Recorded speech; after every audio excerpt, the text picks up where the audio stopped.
అన్న, నా పేరు దొరబాబు. నేను ఇన్ఫోసిస్లో సాఫ్ట్వేర్ ఇంజనీర్గా పనిచేస్తున్నాను. నేను ఇక్కడే కచ్చటివారపల్లి గ్రామం నుంచి. కొంచెం వినాలి తల్లి, నాకు ఇంపట్లా బాబు చెప్పేది. మరో నిమిషం. మీరు బంగారుపల్లి యువగలం పాదయాత్రకు వచ్చినప్పుడు మేము దగ్గరుండి చూసాము. మీరు మీద అక్రమ కేసులు అడుగడుగున అడ్డుకోవడం, అలాగే పక్కనున్న పుంగునూరులో కూడా, అలాగే అంగళంలో కూడా మన చంద్రబాబు నాయుడు మీద కూడా కేసులు పెట్టారు అక్రమంగా. మీరు ప్రతి ఊర్లోకి వెళ్ళినప్పుడు మీరు రెడ్ బుక్ చూపించి అక్రమంగా కేసులు పెట్టిన అధికారుల మీద, నాయకుల మీద చర్యలు తీసుకుంటామన్నారు. మరి 100 రోజులైంది మీ ప్రభుత్వం వచ్చి, మరి ఏమైనా చర్యలు తీసుకున్నారా? మరి ఎప్పుడు తీసుకుంటారు? ఏం తమ్ముడు, కంపట్లేదా నేను తీసుకునే చర్యలు? బాబు గారు తీసుకునే చర్యలు కంపట్లేదా? ఆల్రెడీ యాక్షన్లు మొదలైనాయి, సస్పెన్షన్లు మొదలైనాయి, ఎంక్వైరీలు మొదలైనాయి. తొందరలో మద్యం, ఇసుక ఈ దొంగలన్నీ బయటపడితే తమ్ముడు ఇంకొక 6 నెలలు టైం నానా. ఓకే అమ్మా. నమస్కారం అన్నా, నా పేరు నమస్కారం అన్నా. చెల్లమ్మ కూర్చోండి, ఒక్క నిమిషం కూర్చో అమ్మా. నేను తీసుకుంటాను, ఎక్కడికి వెళ్ళండి, నేను తీసుకుంటాను, ఇస్తానమ్మా. కూర్చోండి అందరితో. అంటే మీరు నుంచుంటే వెనకాల వాళ్ళు కంపడతారు, అందుకే అమ్మా. చెప్పమ్మా. నమస్కారం అన్నా, నా పేరు వైష్ణవి. నేను బంగారుపాలెం నుంచి వస్తున్నాను అన్నా. అన్నా, మీరు పాదయాత్ర చేసేటప్పుడు ప్రతి ఏటా జాబ్ క్యాలెండర్ ఇస్తామని అన్నారన్నా. మొదటి జాబ్ క్యాలెండర్ ఎప్పుడు ఇస్తారన్నా? చెల్లి, ఇప్పుడు మీరు చూస్తే బాబు గారు చేసిన 5 సంతకాల్లో ఒక సంతకం 16,000 దాదాపు 400 మన టీచర్ పోస్టులను భర్తీ చేసేదానికి తొలి అడిగేశాను తల్లి. ఆనాడు ఏం చెప్పానంటే జనవరికి ఆ సంవత్సరంలో వచ్చే జాబ్లు అంటే ప్రభుత్వ ఉద్యోగాలన్నీ భర్తీ చేస్తాను హామీ ఇచ్చాను. సో జనవరి మాసంలో మేము అది బయట పెడతాము, పేపర్ యాడ్ ఇస్తాం, యూనిఫైడ్ పోర్టల్ తీసుకొస్తాం. సో మీ ఎడ్యుకేషన్ బ్యాక్గ్రౌండ్ బట్టి ఏ పోస్టులు మీరు అప్లై చేయొచ్చు అంతా స్ట్రీమ్లైన్ చేస్తాం.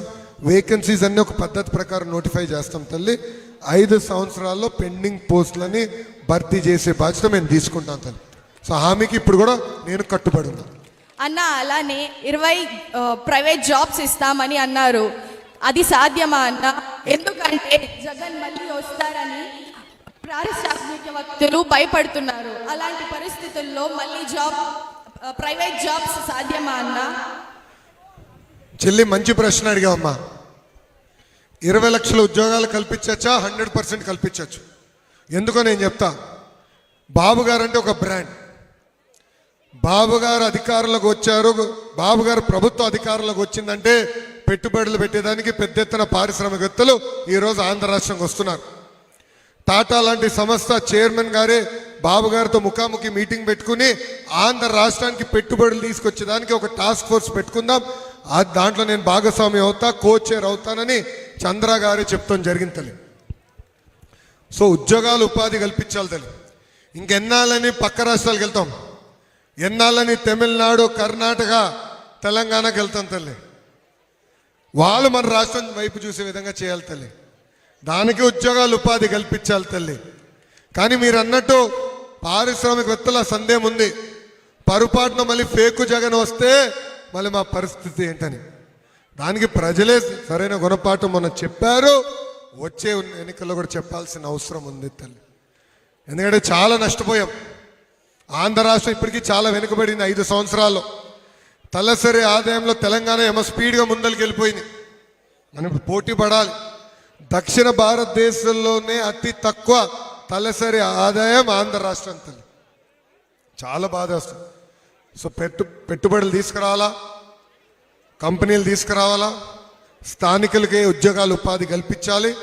ఆ దిశగా మేము పనిచేస్తాం. Thank you. నమస్కారం అన్న, నా పేరు గ్రీష్మ, మాది బంగారుపాలెం మండలం. మిమ్మల్ని పాదయాత్రలో చూసాము. అప్పుడు ప్రతి తల్లికి, చెల్లికి, అక్కకి ఎంతో భరోసాని కల్పించారు. కానీ కాదంబరి జిత్వాని గారి విషయంలో గత ప్రభుత్వం ఎంతో అన్యాయం చేసింది.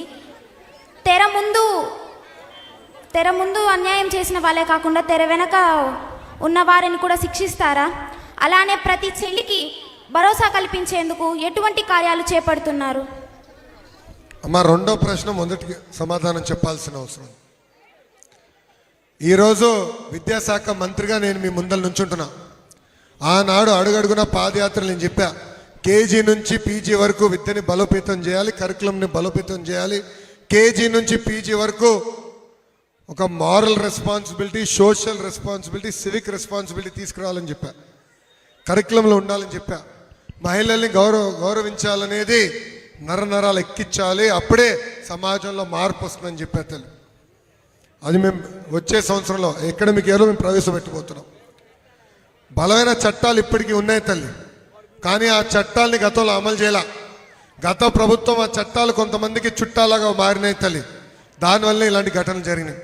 చూస్తే 3 IPS ఆఫీసర్లు ఇప్పటికీ సస్పెండ్ చేశాం. తెర వెనకాల ఎవరున్నారో వాళ్ళందరి పేర్లు ఒక పుస్తకంలో ఉంది తల్లి. ఏ పుస్తకం తెలుసా? ఏ పుస్తకం?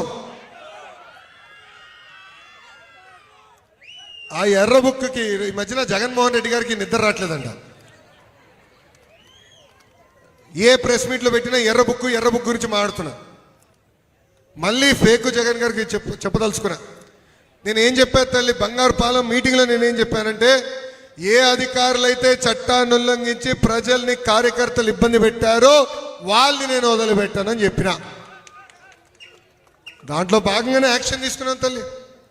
చట్టాలు ఉల్లంఘించి దొంగ కేసు పెట్టి ఒక అక్కని తీసుకొచ్చి ఇబ్బంది పెట్టారు, ఇల్లీగల్గా నిర్బంధించారు. అందుకే యాక్షన్ మొదలైంది తల్లి. దాని వెనకాల ఎవరున్నారో మొత్తం బయట పెడతాం, వాళ్ళని వదిలిపెట్టే ప్రసక్తే మన ప్రభుత్వంలో ఉంది. థ్యాంక్ యూ అమ్మా. అన్న నమస్కారం అన్న. ప్రైస్. నా పేరు వరుణ్, మాది కాకర్లవారిపల్లి, కాణిపాకం.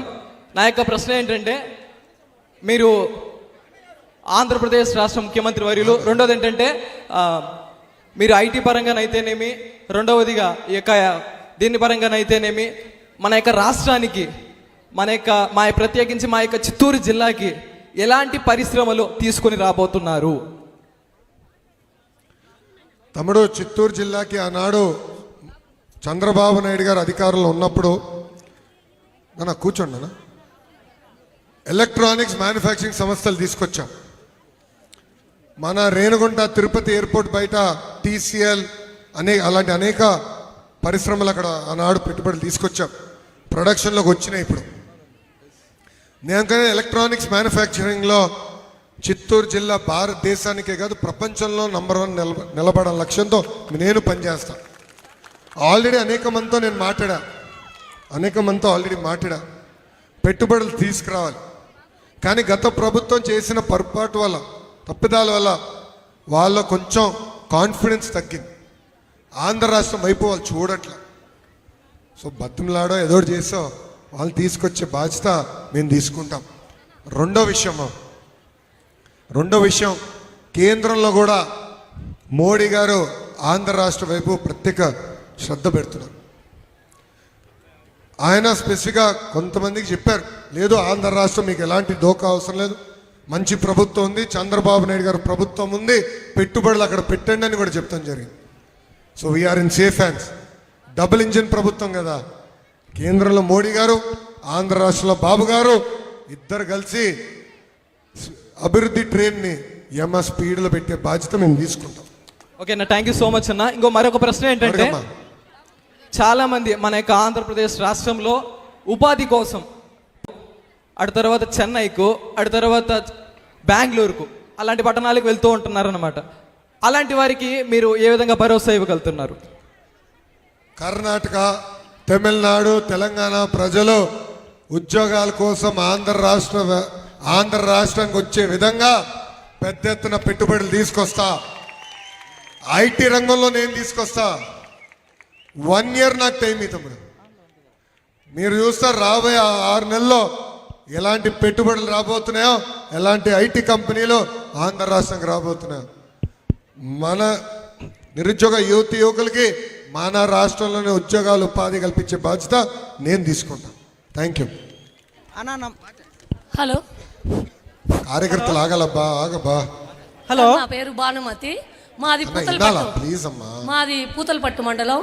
మొట్టమొదటగా మా నియోజకవర్గంలోని బంగారుపాలెంకి డయాలసిస్ సెంటర్ తెచ్చినందుకు మీకు ప్రత్యేక ధన్యవాదములు.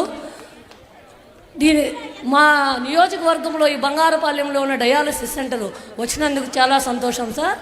కాకపోతే మా నియోజకవర్గంలో 5 మండలాల్లోనూ ఇలాంటి డయాలసిస్ బాధితులు చాలామంది ఉన్నారు. వాళ్ళకందరికీ ఈ 108 పూర్తిగా విచ్ఛిన్నం అయిపోయింది. దాన్ని మీరే శ్రద్ధ తీసుకొని 5 మండలాలు ఎమర్జెన్సీ టైంలో ఈ డయాలసిస్కు చేరుకోవడానికి సౌకర్యం కల్పించాలని మా అందరి తరపున మనవి చేసుకుంటున్నాను సార్. ఇంకొక ప్రశ్న సార్ అడగచ్చు? చెప్పమ్మా. మన తిరుమల తిరుపతి దేవస్థానం అంటేనే ప్రపంచంలోకే పరమ పవిత్రమైన దేవాలయం. మీరు చెప్పినారు, తర్వాత మన ముఖ్యమంత్రి గారు చంద్రబాబు నాయుడు గారు అన్నట్టు ఎంతో పవిత్రంగా దేవుణ్ణి ఎంత పవిత్రంగా కొలుస్తామో లడ్డూను కూడా మనం అంతే పవిత్రంగా కొలుస్తాం, అంతే పవిత్రంగా స్వీకరిస్తాం. అలాంటి లడ్డూని జంతు కొవ్వు చావ నూనె వాడి అపవిత్రం చేసి ప్రజల మనోభావాలు దెబ్బతినేట్టుగా ప్రవర్తించినారు సార్. దాని వెనుక ఉన్న అధికారులు కానీ రాజకీయ నాయకుల పైన కానీ వీలైనంత త్వరగా చర్య తీసుకొని మన మనోభావాలను మెరుగుపరిచేట్టుగా మీరే ధైర్యం కల్పించాలని మనవి చేసుకుంటున్నాం సార్. తప్పనిసరిగా యాక్షన్ తీసుకుంటా. నంబర్ 1 అమ్మా. రెండోది 108, 104కి వచ్చేగల మనం చూస్తున్నాం. ఫోన్ కొడితే 1.5, 2 గంటల తర్వాత బండ్లు వస్తున్నాయి. నేను వైద్య శాఖ మంత్రి గారు మన సత్యకుమార్ గారితో కూడా చర్చించానమ్మా. మన క్యాబినెట్ మీటింగ్లో కూడా పెట్టాము. అది కూడా జగన్ బినామీ కంపెనీకి ఇచ్చారు తల్లి ఆ కాంట్రాక్టు. అది దాన్ని కూడా క్యాన్సిల్ చేయాల్సిన అవసరం ఉంది. తొందరలోనే యాక్షన్ తీసుకుంటాం. మెరుగైన సదుపాయాలతో అంబులెన్స్లు ఏర్పాటు చేస్తాం. గతంలో నాకు గుర్తున్నంత వరకు 15-18 నిమిషాల్లో రావాలి తల్లి, ఫోన్ చేస్తాను నాకు గుర్తున్నంత వరకు. ఆ విధానం మళ్ళీ తీసుకొస్తామని సభాముఖం మీకు తెలుపుతున్నాను. Thank you.